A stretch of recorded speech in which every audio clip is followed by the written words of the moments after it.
Hello everyone, welcome back to Van Halen Week.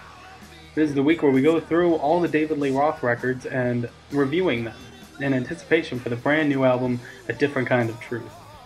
Now, yesterday I reviewed the debut album, which is one of the greatest debuts of all time. I gave it a 10 out of 10. You still haven't heard it yet. If you didn't take my advice, stop this and go listen to it right now before you watch this any further. But honestly, today we're here for the second album, Van Halen II. So, I mentioned yesterday about how important debut albums can be and how sometimes you'll get a record that's just so amazing it manages to almost change the landscape of music. It's just so good. It really just gets everyone in the world noticing because it's just such an incredible record. And when a band releases such an album, at that point, I feel the second album, the sophomore record, will then become the most important album they release. I mean, think about it. After the debut, the sophomore record really defines where the band is going to be. Okay, so if we take a look at those three bands that I talked about yesterday and talk about their second albums, it actually almost defines how they ended up as a band. I mean, you take a look at Led Zeppelin II, it's not only matches Led Zeppelin 1's greatness, but in a lot of ways it's better. And look at how Led Zeppelin turned out. I mean, they have a legacy that only few bands can even match. They're truly one of the greatest bands of all time. However, when you take a look at Lynyrd Skynyrd, they released Second Helping. And to me, it's almost as good as pronounced. It isn't quite pronounced, but it's certainly a great follow-up. I mean, it's got Sweet Home Alabama, possibly their biggest song ever. And it's got other hits like Call Me the Breeze and The Ballad of Curtis Lowe. It's just a great follow-up. And look how Lynyrd Skynyrd turned out. Not quite one of the greatest bands ever, but one of the best Southern bands ever. A Rock and Roll Hall of Fame band. Truly a great rock and roll band. And then, when you look at Boston, their second release, Don't Look Back, I gotta tell you folks, it ain't the debut.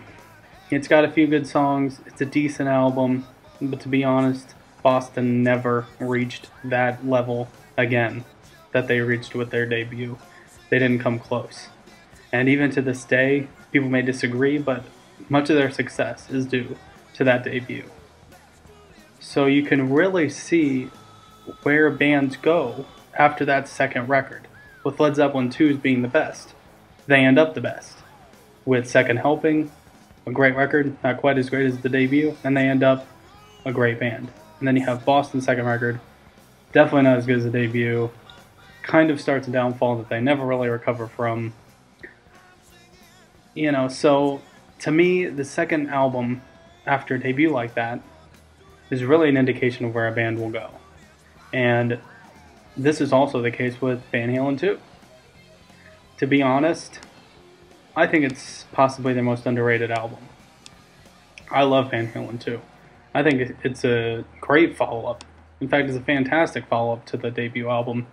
It's not quite Van Halen, I'll say right now. I think it is probably on par with Second Helping. Not quite as good as the debut, but a dang good follow-up, and that's for sure. So as you first start listening to this album, you'll notice that this isn't quite the same Van Halen you just heard from Van Halen 1. Van Halen 1 was a very fun album. It was just full of great rock tracks that just a lot of fun to listen to.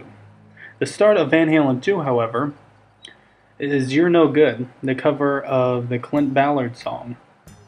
And it's one of Van Halen's most serious songs, at least in the David Lee Roth era. And honestly, it's very different from what we heard in the first album.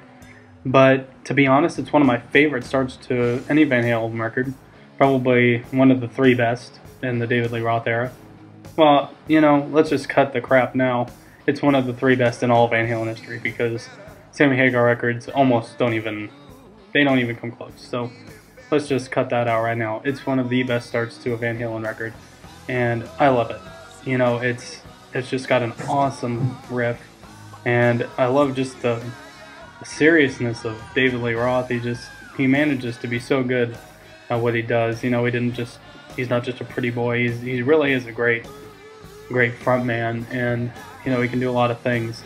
But luckily, You're No Good was not an indication of the record, as Van Halen II is just about as much fun as Van Halen 1. You got major hits like Dance the Night Away and Beautiful Girls. Both those songs, very fun and very awesome. Dance the Night Away is actually, it's not quite rocks as hard as some of their other stuff. It's actually a little more, tiny bit more poppy. It's not poppy at all. In fact, it's an awesome song. But it's certainly not, you know, Running with the Devil type of hard rock. But it's an awesome song. I love Dance the Night Away. And also Beautiful Girls. It's the actually the last song on the album. And awesome chorus. Just great solo. Awesome song. Speaking of solos, this album features another instrumental from Eddie, and it is Spanish Fly. Now, while this is not Eruption, gotta say, I'm loving Spanish Fly. It's more on a Jimmy Page kind of thing. You know, if you've listened to Led Zeppelin, you'll know that when they do an instrumental, it's usually a slow song. It's kind of odd that with Led Zeppelin, a hard rock band, that their instrumentals are slow, like with Black Mountainside and Brawn Your R. But, you know, they did that, and it seems like Eddie decided to go down that route, starting with Van Halen 2. Spanish Fly is a great follow-up to Eruption, if you want to call it that, but, you know, it's an awesome instrumental. Not quite Eruption, but certainly in its own way, it's a great song. Certainly make no mistake about it, Van Halen 2 rocks just about as hard as the first one. Well, it may start with a really serious song, and it has two songs that are a little bit less hard rock of a sound, like Dance the Night Away and Beautiful Girls. There are some seriously awesome rock songs on here. Somebody Get Me a Doctor has one of the most awesome riffs in Van Halen history. I love the start to the song. It's got a great solo, and it's just a rockin' track. And then you got Bottoms Up and DOA, or Dead or Alive, and both those songs, again, just awesome chorus. You know, Van Halen can really come up with some great choruses, and certainly every album has multiple choruses that just certainly are great to sing along with. However, despite my love for Van Halen 2, it certainly is not the debut, like I said. There are a few songs on here that just aren't quite as good. I'm not a big fan of Women in Love and Out of Love Again. Those are both good songs, but they just don't quite do it for me. Once again, it's the chorus. You know, you're not gonna get it right every time. You know, you're not perfect. Nobody's perfect. They're never gonna be able to make a great chorus with every song.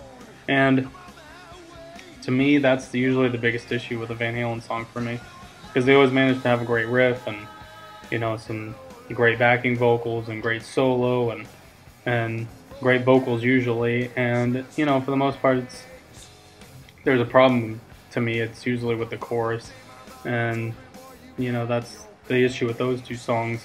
They're still good overall, but kind of dragged down a little bit. The only song, and the last song I have to talk about, is Light Up the Sky. This is the first song I'd have to say to skip. I'm just not a big fan of this song. I think as a whole, it's just not as good. Again, with the chorus is just meh. And then even the verses with this song, I'm just not very kicked with this one. It just doesn't quite do it for me. But yeah, on this one, you only have that one song that I would say to skip. And in terms of standouts, I would have to say You're No Good, Dance the Night Away, Somebody Get Me a Doctor, and Beautiful Girls are the standouts for this record. Van Halen 2 is an outstanding follow-up to Van Halen. No, it isn't Van Halen. You know, most bands can only hope to reach the level that Van Halen managed to reach with their first record. The fact that they can follow it up like Led Zeppelin did theirs and Leonard Skinner did theirs proves that they were certainly a band to be reckoned with. Certainly a band that was in it for the long haul, that can make a lot of great records and not just one. And at the end of the day, I would have to give Van Halen 2 a 9 out of 10. Not perfect, has a few mess ups here and there, but as a whole, another great album. A lot of awesome rock songs, and I definitely recommend it. Now, even if you didn't like Van Halen 1, what's the matter with you? But seriously, if you didn't like it that much, I would say to give it another shot and then give Van Halen 2 a shot. Because they're both great, and I love them. So, stick around tomorrow and you will see my review on Women and Children first. So, in the meantime, go listen to Van Halen. We only have 5 days left, folks. 5. Bye. Rock on.